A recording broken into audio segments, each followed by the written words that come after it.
अस्सलाम वालेकुम। मोहम्मद सिद्दीक मिठू वाला सब हमद सारा अल्लाह रब्बुल आलमीन लाइ आहे।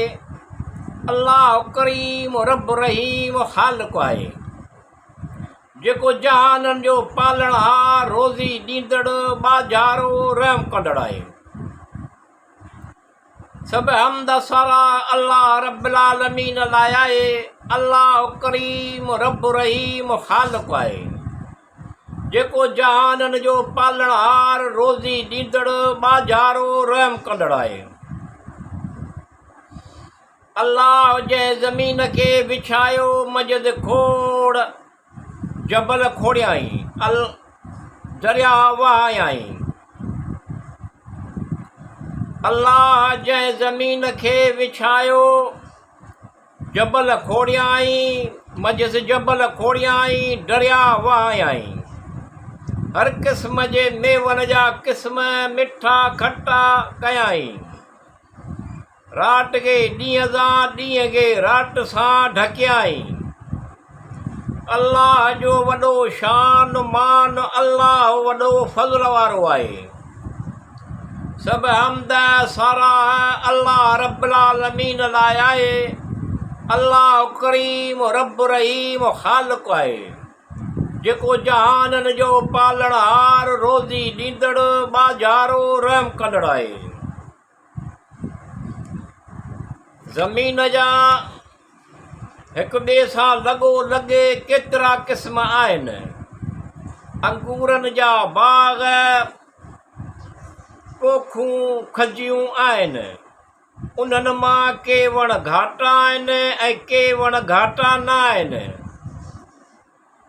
ज़मीन जा हिक ॿिए सां लॻो लॻे केतिरा क़िस्म आहिनि।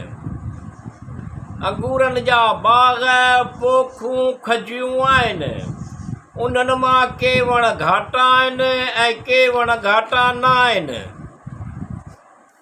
सभिनी खे हिकु ई पाणी पियारियो वञे थो। उन्हनि मां हिकिड़नि खे ॿियनि खां मेवनि में वधनि था। के मिठा त के खटा, के सुठा, के ख़राब हूंदा आहिनि। अल्लाह ॻुझ ॼाणंदड़ आहे। सब हमद सराह अल्लाह रब्बुल आलमीन लाइ आहे। अल्लाह करीम रब रहीम ख़ालिक़ आहे, जेको जहाननि जो पालणहार, रोज़ी ॾींदड़, बाज़ारो, रहम कंदड़ आहे। जेको तव्हांखे विझ ॾेखारे थो, मुसाफ़िरनि लाइ ख़ौफ़ जो सबबु करे ऐं मुक़ीमनि लाइ तमअ जो सबबु करे।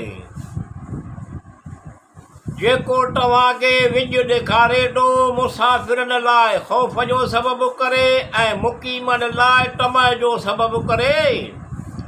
पाणीअ सां भरियल ॻोरनि ककड़नि खे पैदा करे थो, गजगोड़ कंदड़ ककर। अल्लाह वॾी कुवत वारो आहे। सब हमद सराह अल्लाह रब्बुल आलमीन लाइ आहे। अल्लाह करीम रब रहीम ख़ालिक़ आहे, जेको जहाननि जो पालणहार, रोज़ी ॾींदड़, बाज़ारो, रहम कंदड़ आहे।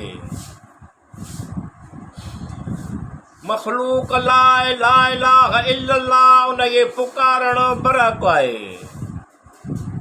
मख़लूक लाइ ला इलाहा इल्लल्लाह उनखे पुकारणु बरहक़ आहे।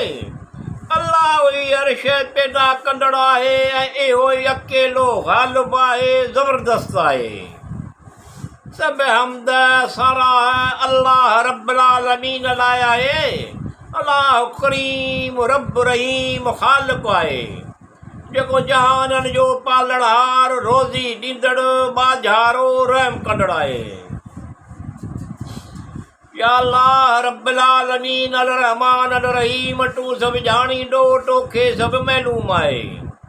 शैताननि जे शर खां, विसवसनि खां पनाह घुरां, तूं पनाह ॾे, हिम्मत तौफ़ीक़ अता कर।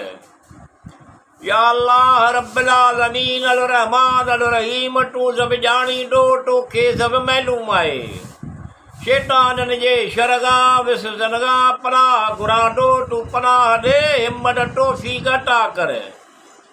मिठो जो आसो में तू पुजाए मतलब नेको मकसद हासिल थियनि सेठ तंदुरुस्ती नेमत हज़ार अता कर सुखियो सटाबो आसूदो कर अल्लाह अल सलाम अल मोमिन अल रहमान अल रहीम आहे सब हमद सारा अल्लाह रब्बुल आलमीन लाइ आहे अल्लाह करीम रब रहीम ख़ालिक़ आहे जेको जहाननि जो पालणहार रोज़ी ॾींदड़ बाजारो रहम कंदड़ आहे।